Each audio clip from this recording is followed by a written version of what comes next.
Iceman had killed by gun, by knife, by Molotov cocktail and cyanide. But he also liked to experiment. Crossbows, I just popped a guy in the forehead with it. Actually, it was just seeing if it would work. What was he doing at the time? Looking at me? Well, was he sitting down, or were you standing over him? Or? No, he actually bent down to look in the car window like I was asking him directions. I didn't know the man.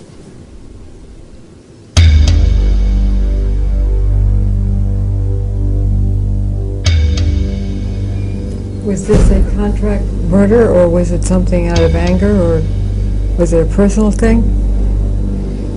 Neither. What was it?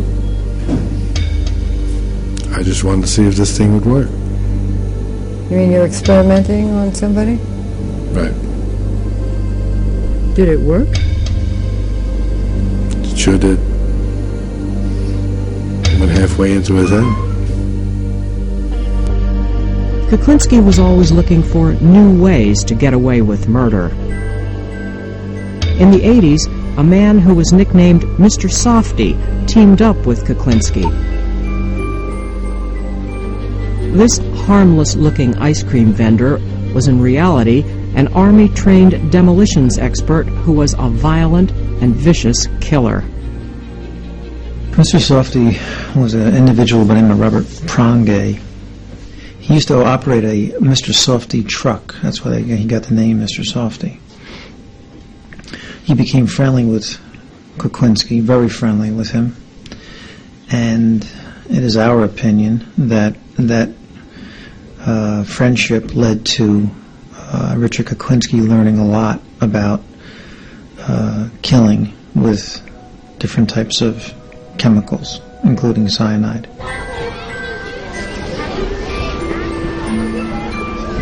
He taught me a lot, basically. But he was extremely crazy. But he would read all kinds of books on destruction and all kinds of ways to destroy somebody. He used to go around this Mr. Softy truck. That's how he used to spot people and get the outlay of the land, you know, where they were and easy ways. And sometimes he'd do it right from the truck. And he sold ice cream? Yes, he did. Sold Mr. Softy. He had one of those Mr. Softy trucks. Did you ever see them? That's what he sold. And he sold ice cream to the little kids in the neighborhood? Yes, he did. And that's what he did. He'd go into these neighborhoods and sell ice cream to the kids and maybe kill one of their fathers.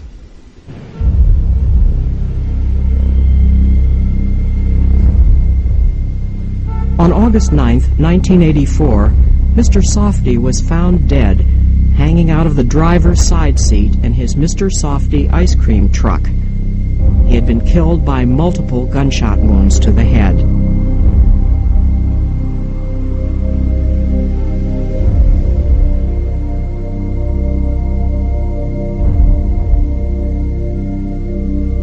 I think Kuklinski killed him because he used him for his information. He used him for his knowledge. He probably brought him with him on certain jobs that he did. And it was time for the boss to make the decision that he didn't want any more loose ends. He may have said something the wrong way to Richie. Who knows? Whatever it was, Kuklinski, in my opinion, made the decision to kill him.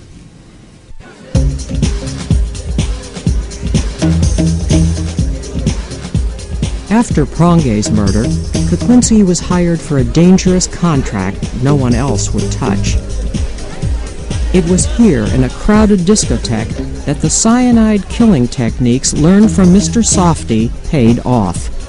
Couldn't get to this person. He was in a disco. So I was really in a bad way because there was a time schedule involved. And I happened to be watching these people, and there was a couple of gay people dancing and whatever, and nobody was paying them no mind whatsoever. They were walking anywhere, going anywhere, because people basically don't look at gay people. But the idea came to me, yeah, try to act gay, but how in the hell am I going to get by? A 300-pound gay man. I mean, you know, that's a little bit far-fetched. So I went to the extreme of far-fetched. I got this loudest costume you'd ever want to see on. I mean, I went full-blown gay person. Of course, maybe the other gay people are going to be pissed off at me, but I'm not saying anything bad about them. But I got this canary yellow sweater and these bright pants, and I got these elevated shoes, which I'm tall to begin with. Now I got these thing shoes on, and I acted like a full-blown gay person. I mean, and I got on this thing, and I'm doing this like dancing bit, and I get onto this thing, and they got these lights, and I hate those lights, by the way, those strobe lights. Man, I hate those lights. You can't see good with them lights, and it messes up my eyes. So anyway, I'm trying to get close to this guy. So I'm doing this crazy thing. I'm acting real swishy. I guess that's what you would call it. And I get up close to this guy, and I bump into him. But everybody's bumping into everybody. And he had a heart attack. Because I had hypothermia, you know. When I bumped into him, I popped him with the needle. What was in the needle? In his case, a heart attack.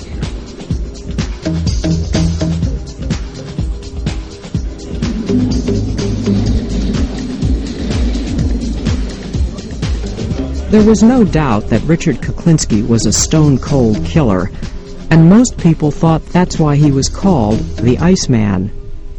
But law enforcement had another reason for pinning this name on him.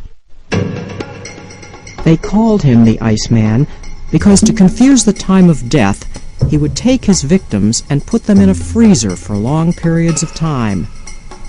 One such victim was a man named Louis Masgay. He did too good a job on this body. After leaving the body in a freezer for over 2 years, he then took the body out and dumped it where it was found before it had thawed out. So when the medical examiner does the autopsy and opens the body up, he finds ice inside the body on a warm summer's day. The medical examiner says, there's something wrong here. This guy couldn't have died in the past few days.